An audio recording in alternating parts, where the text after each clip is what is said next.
Good morning. আমার একটা নতুন ব্লগে আপনাদের সকলকে স্বাগত। সকাল সকাল উঠে সমস্ত ঘরের কাজকর্ম করে স্নান পুজো সব হয়ে গেছে। এখন হচ্ছে রান্না। আজকের ব্লগটা শুরু হচ্ছে দুপুরে রান্নাবান্নার থেকে। এর মধ্যে পুজো বাজার করে চলে এসছে। আজকে উইকেন্ড, মানে আজকে হচ্ছে শনিবার, তো আজকে রান্না হচ্ছে মাটন আর হয়েছে ভাত আর ভিন্ডি আলু ভাজা। খুব সিম্পল মেনু, আর কিছু না, কারণ আজকে আমরা বেরোবো, সেই জন্যই সকাল সকাল রান্নাবান্না করে খাওয়া দাওয়া করে আমরা বেরোবো। আর এইদিকে আকাশ তো খুবই ভালো, এখনও পর্যন্ত রোদের দেখা নেই। আর ওই যে ফরেস্টটা দেখতে পাচ্ছেন, ওটা কিন্তু শহরের একদম মাঝ বরাবর ছোট্ট একটা ফরেস্ট। যেহেতু ওখানে প্রচুর পরিমাণে নীলগাই আর ময়ূর আছে, সেজন্য ওটা কাটা হয়নি। যেরকম আকাশ সেরকমই পাল্লা দিয়ে বেড়েছে কিন্তু ময়ূরের ডাক। যাই হোক, এবার হচ্ছে লাঞ্চ করি। আমার কিন্তু রান্নাবান্না করতে তেমন কোনো অসুবিধে নেই, কিন্তু ভাত বেড়ে খেতে আমার কেন জানি না মনে হয় যে আমার পেট ভরছে না। সেই জন্য শনি রবিবারটা বা অন্য কোনো দিন যদি পুজো বাড়িতে থাকে, ওকে বলে ভাতটা প্লিজ তুমি বেড়ে দাও। আর এই যে এখানে হচ্ছে ছাঁচ, অনেক দিন পর আজকে ছাঁচ। যাই হোক, খাওয়া দাওয়া করে অল্প একটু রেস্ট করে আমরা রেডি হয়ে এখন বেরোচ্ছি। এখন বাজে 6:45। আমরা যাচ্ছি মুভি দেখতে, সিতারে জামিন পর। 7টার শো, আমরা একটু লেটই করে ফেলেছি। এই যে এটা হচ্ছে আমাদের ফ্ল্যাটের সামনের রাস্তা। এই গলিটার মুখেই কিন্তু সমস্ত ডিমার্ট, প্যান্টালুন্স সব কিছু, শুধু হাইওয়েটা পার হলেই সব কিছু। তো একে তো লেটে বেরিয়েছি, এবার প্রে করছি যেন রাস্তায় জ্যামে না পড়ে, মানে সিগন্যাল পড়ে গেলে তখন একটু লেট হয়। যেটার ভয় পাচ্ছিলাম সেটাই হলো। এখানে পড়েছে একটা লম্বা সিগন্যাল, তো এখানে একটু লেট হয়েই গেল। আমাদের যেতে যদিও বেশিক্ষণ লাগবে না, 10 মিনিট মতোই লাগবে, সেই জন্য আমরা ওই মতো টাইম দেখেই বেরিয়েছি। আমি এত পর্যন্ত যত ব্লগ আপলোড করেছি তার মধ্যে যত রাস্তার ক্লিপ নেওয়া আছে, তার বেশিরভাগই কিন্তু খেয়াল করে দেখবেন পাবলিক ট্রান্সপোর্ট আপনারা খুব কমই দেখতে পারবেন। এর কারণ হচ্ছে 95% গুজরাটি ফ্যামিলিতে যতজন অ্যাডাল্ট থাকে ততগুলো তাদের 4 হুইলার থাকে। ওনাদের 4 হুইলারের প্রতি একটা আলাদাই শখ দেখতে পাচ্ছি। যাই হোক, আমরা তো একটু লেটই করে ফেলেছি। মনে হচ্ছে আজকেও মুভিটা শুরু হয়ে যাবে। এর আগেও একদিন এরম হয়েছে। আর দুজন তো ওখানে পৌঁছে গেছে, হয়তো ওদের মাথাও গরম হয়ে গেছে যে 7টার শো এখনও কেন আসছে না। চলুন যাই আর কি, আস্তে ধীরে। আর আমি এত রাস্তার ক্লিপ অ্যাড করি, আপনারা একটু বিরক্ত হলেও হতে পারেন, কিন্তু বিশ্বাস করুন আমার ভীষণ ভালো লাগে। কারণ গান্ধীনগর তো গ্রিনেস্ট সিটি, চারিদিকে এত গাছপালা, এত সবুজ। আমার ভীষণ ভালো লাগে এইগুলোকে ক্যাপচার করতে বা এইগুলো ভিডিও নিতে। একটা জিনিস দেখাই, এই যে যাচ্ছি পাশে ফুটপাথটা খেয়াল করবেন, ওখানে কিন্তু যে গাছগুলো রয়েছে একটাও কিন্তু কাটা হয়নি, মানে গাছগুলোকে রেখেই ফুটপাথটা তৈরি করা হয়েছে।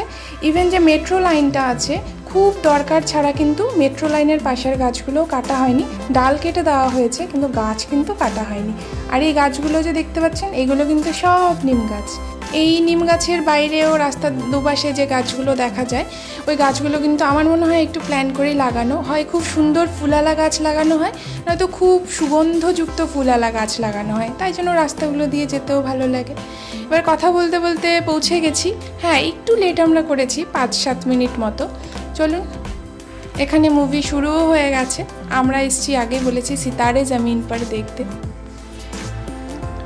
মুভিটা যারা এখনও দেখেননি, বলবো মুভিটা দেখে নেবেন। মুভিটা ভীষণ ভালো। আপনাদের টাকা একদম ওই যে বলে না ফুল পয়সা ওসুল, ওই টাইপের একটা মুভি, অবশ্যই দেখে নেবেন। তারে জামিন পর যাদের ভালো লেগেছে, এটা তারে জামিন পরেরই পার্ট 2, এটাও আপনাদের কিন্তু ভীষণ ভালো লাগবে, অবশ্যই দেখবেন। এখন রাত 10:30, আমরা মুভি দেখে ফিরছি। চলুন এবারে ঘরে যাই। রান্না বান্না তো দুপুরেই করে রেখেছি, তো এখন গিয়ে ডিনার বানানোর টেনশন নেই। ফিরছি একেবারে পরের দিন সকালে, মানে রবিবার সকালে। আমার ঘুম ভেঙে গেছে অনেক সকালেই, পুচু এখনও ওঠেনি। তো এখানে আমি ঘুম থেকে উঠে আগে সবজিপাতিগুলো কেটে নিয়েছি, কারণ হচ্ছে নীলেশ ভাইয়া এখনও আসেনি কাচরা নিতে। তো আমি ভাবলাম এগুলো একবারে কেটে নিই, একবারে কাচরাগুলো দিয়ে দেবো সব। তো সবজিপাতি কেটে নিয়ে আমি এখানে করছিলাম নিজের জন্য ব্রেকফাস্ট। কিছুই না, একটা ডিম পোচ করব আর একটুখানি ব্রেড বাটার। আজকে আবার একটু হালকা হালকা রোদ উঠেছে, জানি না এটাও কতক্ষণ থাকবে। চলুন আগে ব্রেকফাস্ট করে নিই, তারপর হচ্ছে রান্নাবান্না করব। তো এখানে আমি বসিয়েছি আলু পেঁপের তরকারি। আজকে আর কিছু করব না, কালকে যেহেতু ভীষণ রিচ খাওয়া হয়ে গেছে মাটন, তো আজকে আলু পেঁপের তরকারি আর করলা ভাজা করব। আর এই মশলার ডাব্বাটা যে আছে, আজকে যেহেতু একটু হালকা হালকা রোদ উঠেছে, ভাবলাম একটুখানি রোদে দিই। গতকাল সকালবেলা যে পুচু বাজারে গিয়েছিল, তো কাঁচা লঙ্কা নিয়ে এসেছিলো, ওইগুলোর ডাঁটাগুলো ছাড়িয়ে রাখছি। এই ঝাল কাঁচা লঙ্কাটা কিন্তু এখানে খুব খুঁজে আনতে হয়। এখানে অনেক রকমের লঙ্কা পাওয়া যায়, কিন্তু কোনোটাই সেরম ঝাল নয়, কারণ গুজরাটিরা কিন্তু ঝাল একেবারেই খেতে পারে না। ওনারা কিন্তু ডালেও গুড় খায়, মানে সমস্ত সবজিতেই ওনারা গুড় প্রেফার করে। তো এই লঙ্কাটা আমরা যখন পাই একটু বেশি করেই নিয়ে আসি। এখানে আলু পেঁপের তরকারি অলমোস্ট হয়ে গেছে, করলা ভাজাও হয়ে গেছে, এবার কিচেন কাউন্টারও ক্লিন হয়ে গেছে। আমি এবার যাব স্নান করতে। স্নান করে এসে পুজো দিয়ে নিয়েছি, এর মধ্যে পুজোও উঠে গেছে, ওরও ব্রেকফাস্ট হয়ে গেছে। একটু এখন বেডশিটটা চেঞ্জ করব। আমার অভ্যেস আছে, আমি অ্যাটলিস্ট উইকে 2 বার বেডশিট চেঞ্জ করি। আর এই যে দেখুন গদিটা, উপরের গদিটা আমরা নিজেরা বানিয়ে নিয়েছি, যেহেতু আমরা ফুল ফার্নিশ ফ্ল্যাট নিয়েছি। এই বেড, ম্যাট্রেস সমস্ত কিছুই তো ওনারা দিয়ে দিয়েছে, মানে সমস্ত কিছুই আমরা এটা এক্সট্রা করে বানিয়ে নিয়েছি, কারণ ওই ম্যাট্রেসটাতে শুলে আমার একটু প্রবলেম হয়, আমার যেহেতু একটু আর্থারাইটিস আছে। তো তারপর খাওয়া দাওয়া করে ঘুমিয়ে গেছিলাম। ঘুম ভেঙে উঠে দেখি বাজে 8টা। আমাদের বেরোনোর কথা ছিল, কিন্তু ওই যে বিকেল থেকে বৃষ্টি শুরু হয়েছে, বৃষ্টি কমার কোনো নামই নেই। দেখুন রাস্তাঘাটে জল জমে গেছে, তো আর আমাদের বেরোনো হয়নি আজকে।